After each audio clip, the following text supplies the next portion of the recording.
नमस्कार विद्यार्थियों, स्वागत है आपका ज्ञान सागर संस्थान के ऑनलाइन प्लेटफॉर्म पर।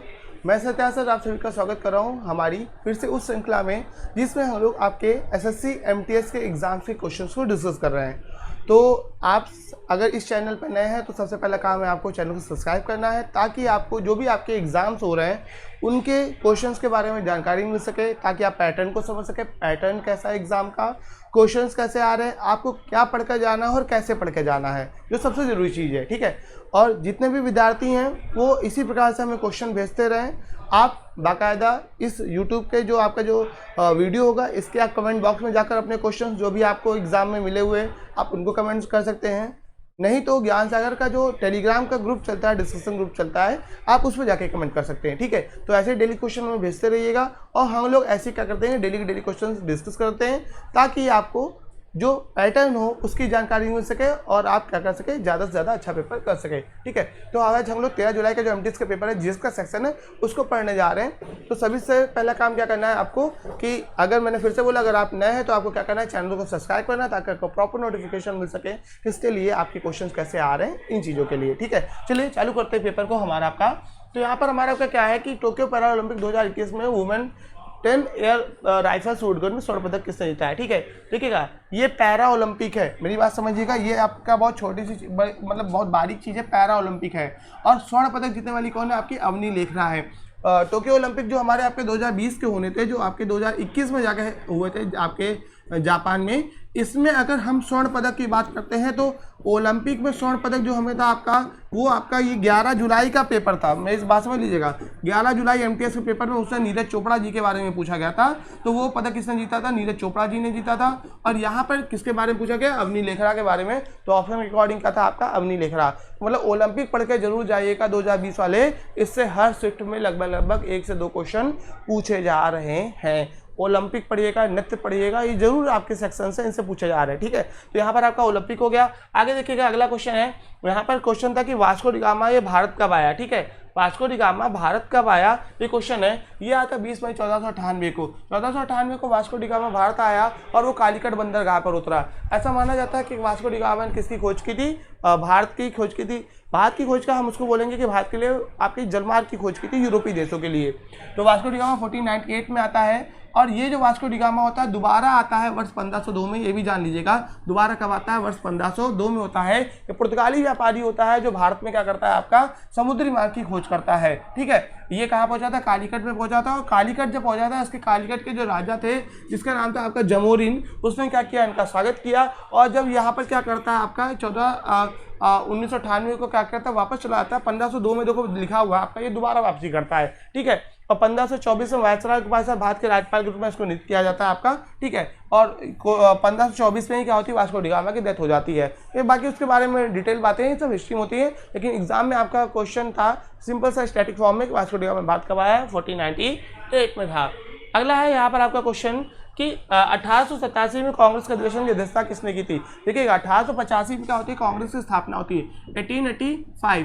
तो 1885 में आपके जो WC बनर्जी थे, व्योमेश चंद्र बनर्जी, वो कांग्रेस के क्या थे, पहले अध्यक्ष थे। ठीक है, 1885 में कांग्रेस की स्थापना कहाँ होती है, बम्बई में होती है। तो पहले अध्यक्ष कौन हो गए, व्योमेश चंद्र बनर्जी। इनका भी नाम याद करिएगा, बहुत ज़्यादा पूछा जाता है। सेकेंड अधिवेशन जो होता है आपका 1886 में होता है। ठीक है, 1885 हो गया। द्वितीय अधिवेशन जो होगा वो 1886 में होगा, और वो कहाँ पर होगा, कलकत्ता में होगा। और कलकत्ता में जो अधिवेशन होता है, इसके अध्यक्ष कौन होते हैं, दादा भाई नौरोजी। इन दादा भाई नौरोजी, जो इनको grand old man of India बोला जाता है, इन्हीं के रिकमेंडेशन पे कांग्रेस का आपकी संस्था का नाम क्या पड़ा था, कांग्रेस पड़ा था। ठीक है, तो ये आपका अधिवेशन था 1886 में कलकत्ता का, ये सेकंड था, ये आपका फर्स्ट था। और ये 1887 वाला कौन सा था, तीसरा था। तो 1887 के कांग्रेस अधिवेशन की अध्यक्षता किसने की थी, बदरुद्दीन तैयब जी ने की थी। और कहाँ पर हुआ था, मद्रास में हुआ था। तो यहाँ पर क्वेश्चन है कि अध्यक्षता कौन कर रहे हैं, आंसर क्या होगा, बदरुद्दीन तैयब जी। और इनके बारे में खास बात है, कांग्रेस के पहले मुस्लिम अध्यक्ष, WC बनर्जी कांग्रेस के पहले अध्यक्ष, और दादा भाई नौरोजी कांग्रेस के पहले गैर हिंदू या बोल सकते हैं उनको पारसी अध्यक्ष बोल दीजिएगा।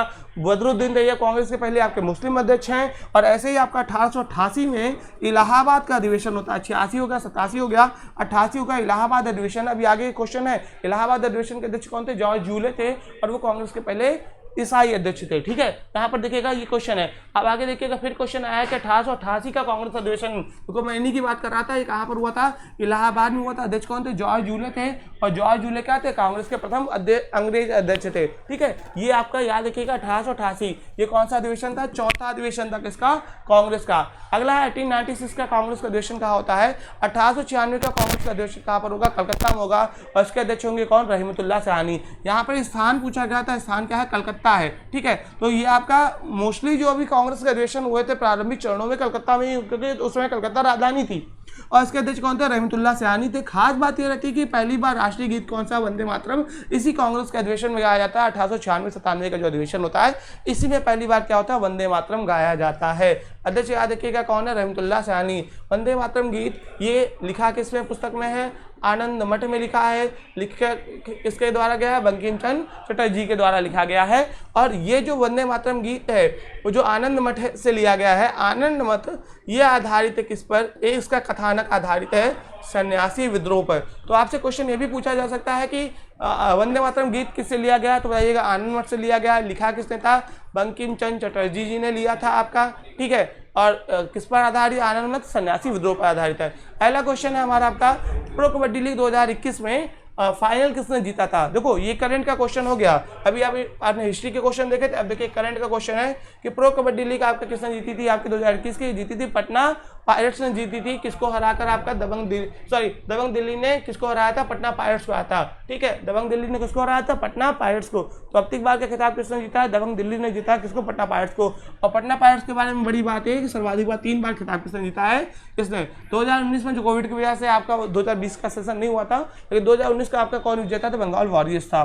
ठीक है, अगला में से कौन राज्य का असम से नृत्य, देखो नृत्य मैंने बताया है, नृत्य आपको देखो यहाँ पर आपके ज्ञान सागर के जो बैचेस हैं वहाँ पर आपको बाकायदा पढ़ाए गए नृत्य की पूरी अलग क्लास हुई है, और शास्त्रीय नृत्य जितना ज़्यादा आपको अच्छे से डीप में कंटेंट है वो प्रोवाइड किया गया है। ज्ञान सागर के टेलीग्राम ग्रुप को ज्वाइन कर लीजिएगा, वहाँ पर इसकी पूरी PDF पड़ी हुई है, आपको वहाँ पर ये मिल जाएगा इसका मैटर डीप फॉर्म में। ठीक है, तो यहाँ पर आपका नृत्य से क्वेश्चन जरूर पूछे जा रहे हैं, हर शिफ्ट में क्वेश्चन है, ये भी याद रखिएगा। तो यहाँ पर नृत्य है जिसको बिहू बोलते हैं या बोहाग बिहू बोलते हैं, कहाँ का होता है, आपका असम राज्य का है। अगला क्वेश्चन देखिएगा, Who among the following became the first India to qualify in Olympic Games of fencer, तलवारबाजी में। फेंसर मतलब क्या है, तलवारबाजी में आपका जो ओलंपिक 2020 में क्वालिफाई करने वाली पहली खिलाड़ी कौन थी, भवानी देवी हैं। कौन है, भवानी देवी तलवारबाजी में आपका क्वालिफाई करने वाली प्रथम भारतीय महिला। देखो फिर ओलंपिक आ गया, मैंने बोला ना ओलंपिक से। देखिएगा आपके सामने कितने क्वेश्चन है इस शिफ्ट में, ओलंपिक से क्वेश्चन है, नृत्य से क्वेश्चन है, करंट से क्वेश्चन है, हिस्ट्री भी है, ज्योग्राफी, सारे सेक्शन कवर हो रहे हैं, स्टैटिक भी।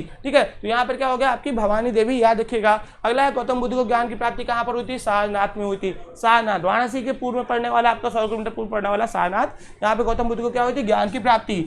अब गौतम बुद्ध के बारे में देखिएगा, इनका जन्म होता है 563 ईसा पूर्व में। ठीक है, और इनकी जो डेथ होती है आपकी वो आपके 483 ईसा पूर्व में। ठीक है, तो 563 से 483 ईसा पूर्व लगभग 80 वर्ष की आयु में महात्मा बुद्ध का देहांत होता है। और ऐसे में इनको जो ज्ञान की प्राप्ति है वो कहाँ पर, आपका सारनाथ में है। और इन्होंने अगर आपसे पूछें कि ये जो आपका ज्ञान की प्राप्ति सारनाथ ही गलत लिखा हुआ, मैं भी जल्दी में बोल रहा हूँ उतनी देर से, सारनाथ गलत है। ज्ञान की प्राप्ति सारनाथ में नहीं, ज्ञान की प्राप्ति अगर है तो ज्ञान की प्राप्ति कहाँ पर है, महात्मा बुद्ध को बोध गया में, ये गलत लिखा हुआ है। सारनाथ में उन्होंने क्या दिया था, पहला उपदेश दिया था। सारनाथ में उन्होंने पहला उपदेश 5 ब्राह्मणों को दिया था। तो सारनाथ पहले उपदेश के लिए फेमस हो जाएगा, और उनको जो ज्ञान की प्राप्ति थी वो कहाँ पर है, बोध गया में। ठीक है, इसको करेक्शन कर लीजिएगा, मैं भी जल्दी में बोल गया देख के यही नहीं। ठीक है, तो इनका जो बोध गया है वो इनको क्या हुई, यहाँ पर ज्ञान की प्राप्ति, और सारनाथ में क्या है उनका उपदेश महात्मा बुद्ध का। ठीक है, आगे देखते हैं, अगला क्वेश्चन है यहाँ पर मोहिनीअट्टम। देखो फिर से दूसरा, अभी आपका बोहाग बिहू पूछा गया था, आपका त्योहार या नृत्य का फॉर्म, और अभी यहाँ पर कौन सा आ गया, आपका अगला क्वेश्चन आ गया मोहिनीअट्टम। मोहिनीअट्टम कहाँ पर का, आपका केरला का नृत्य है।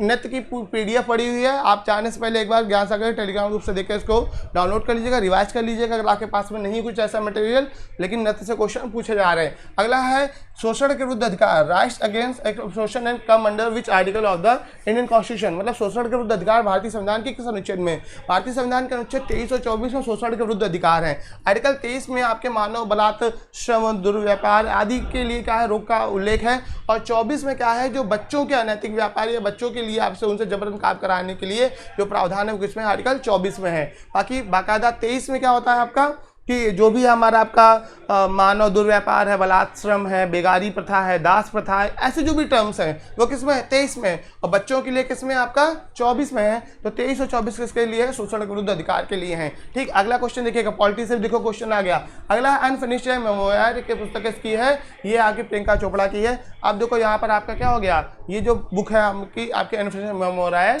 अब ये आपका क्या हो गया, आपका उस समय करंट रहा होगा, अब स्टैटिक का पार्ट है। अनुष्का शंकर किस बात से संबंधित है, सितार वादक है। ये भी देखो, ये सारे के सारे क्वेश्चन स्टैटिक के हैं, ये स्टैटिक फॉर्म में आपको पढ़ाए जाते हैं। और आप अनुष्का शंकर जानते हैं, पंडित रविशंकर जी की बेटी हैं, और पंडित रविशंकर बहुत फेमस सितार वादक हुए, उनकी अभी कुछ दिन पहले डेथ भी हुई है।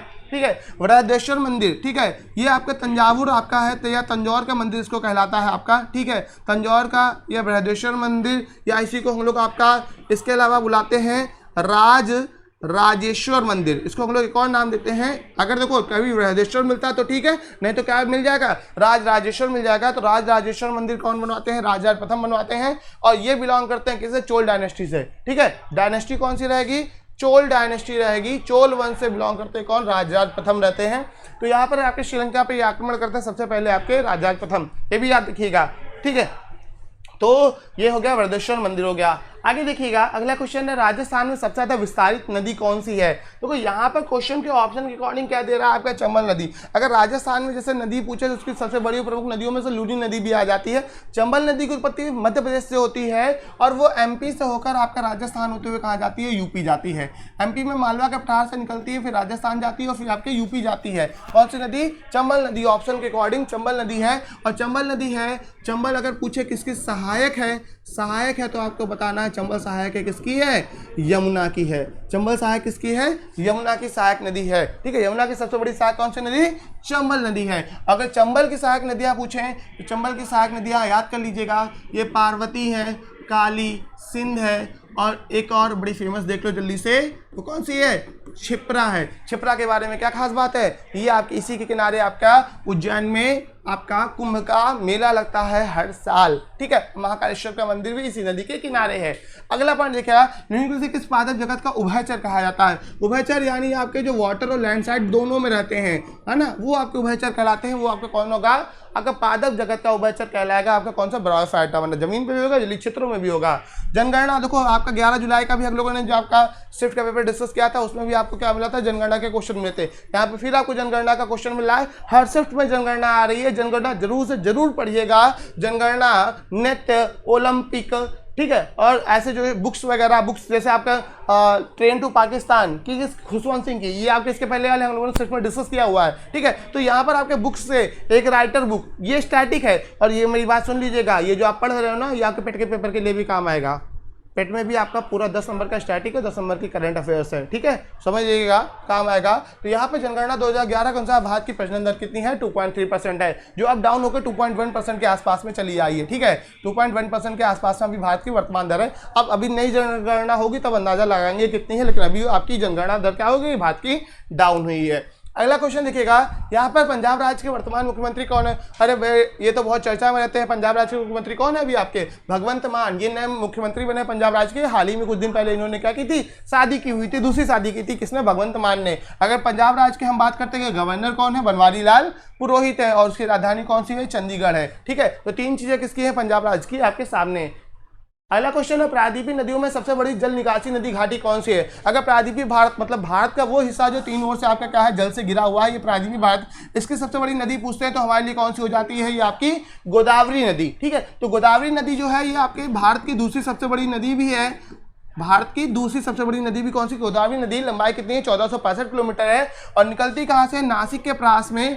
ये महाराष्ट्र में पश्चिमी घाट में नासिक के पास पड़ती हैं कौन सी पहाड़ियाँ, त्र्यंबकेश्वर की पहाड़ियाँ। ठीक है, त्र्यंबकेश्वर की पहाड़ियाँ, त्र्यंबक की पहाड़ियाँ, इन पहाड़ियों से कौन सी निकलती है, गोदावरी नदी निकलती है। इसमें आपका वेनगंगा, पेनगंगा, मंजीरा आदि इसकी क्या होती है, सहायक नदियाँ होती हैं। चलिए देख लेते हैं, पश्चिमी घाट से त्र्यंबक की पहाड़ियाँ, तो लिखा ही हुआ है, पश्चिमी घाट से त्र्यंबक की पहाड़ी से निकलती है और महाराष्ट्र में नासिक जिले से गुजरती है, बंगाल की खाड़ी में गिरती है। इसकी सहायक नदियाँ महाराष्ट्र, मध्य प्रदेश, छत्तीसगढ़, ओडिशा और आंध्र प्रदेश राज्यों से गुजरती है। मतलब जो उसकी बेसिन बनता है, घाटी बनता है आपका, वो आपका लगभग 3.13 लाख किलोमीटर में इतने राज्यों में फैला हुआ है। लंबाई इसकी कितनी देती गई है, 1465 किलोमीटर। आगे देखते हैं, अगला क्वेश्चन है, बौद्ध धर्म में चैत्य किसके लिए जाने जाते हैं? चैत्य बौद्ध धर्म के पूजा स्थल होते थे, स्तूप होते थे, ऐसे स्थल जहां पर आपका क्या होता था, जो बौद्ध धर्म के प्रमुख होते थे उनके समाधि स्थलों के रूप में स्तूपों को जाना गया। ठीक है, तो चैत्य वो पूजा स्थल होते थे जहां पर बौद्ध धर्म के जो मॉन्क होते थे, संत होते थे, वो बैठ के वहां पे क्या करते थे, पूजा करते थे, ध्यान लगाते थे, तो उनको क्या बोला गया है? चैत्य बोला गया है। तो ये क्या है? एक प्रकार से प्रार्थना स्थल है। ठीक है, बाकी आगे लिखा हुआ है, देख लीजिएगा। आगे है श्रीलंका में हाल ही में जो राष्ट्रीय आपातकाल लगाया था, ये किसने लगाया था? गोटबाया राजपक्षे। श्रीलंका में इससे बड़ी उथल पुथल मची हुई है। श्रीलंका के राष्ट्रपति कौन? गोटबाया राजपक्षे। इन्होंने इस्तीफा दे दिया और अभी श्रीलंका के नए पीएम बने थे रानिल विक्रमसिंघे। इनका भी नाम याद रखिएगा, कौन है? रानिल विक्रमसिंघे। ये आपके क्या थे? पीएम थे। ठीक है, ये पीएम थे। मैं थे वर्ड यूज कर रहा हूं दोनों के लिए, क्योंकि इन्होंने भी आपका इस्तीफा सौंप दिया और इन्होंने भी क्या कर दिया? इस्तीफा सौंप दिया। और इस प्रकार से क्या हुआ? श्रीलंका में अभी कोई भी सरकार नहीं है। ठीक, आगे क्वेश्चन देखिएगा, हॉकी विश्व कप 2023 का आयोजन कहाँ होना है? देखिएगा, हॉकी विश्व कप कहाँ पर होगा? भुवनेश्वर और राउरकेला में होगा। ये आपका कहाँ पर हो रहा है? राउरकेला और भुवनेश्वर में हो रहा है। और राउरकेला में ही आपका क्या बनना है? हॉकी का सबसे बड़ा स्टेडियम बनना है। विश्व का सबसे बड़ा हॉकी स्टेडियम कहाँ पे बनना है? राउरकेला में बनना है। इस स्टेडियम का नाम क्या है? बिरसा मुंडा जी के नाम पर है। ठीक है, बिरसा मुंडा एक आपके मुंडा विद्रोह के आपके नेतृत्वकर्ता थे और बहुत बड़े आदिवासी नेता थे। इनको धरती आबा के नाम से जाना जाता था और ये आपके 1895 टू 1901 के बीच में ये आपके झारखंड और छत्तीसगढ़ यानी छोटा नागपुर पठार के रीजन में क्या करते हैं? मुंडा विद्रोह का नेतृत्व करते हैं। ठीक है, अगला है तंजौर बाला सरस्वती, किससे संबंधित है? भरतनाट्यम से। देखिए भैया, फिर से क्वेश्चन आ गया नृत्य से। नृत्य से आप एक शिफ्ट में 3 क्वेश्चन देख रहे हो, और क्या चाहिए आपको?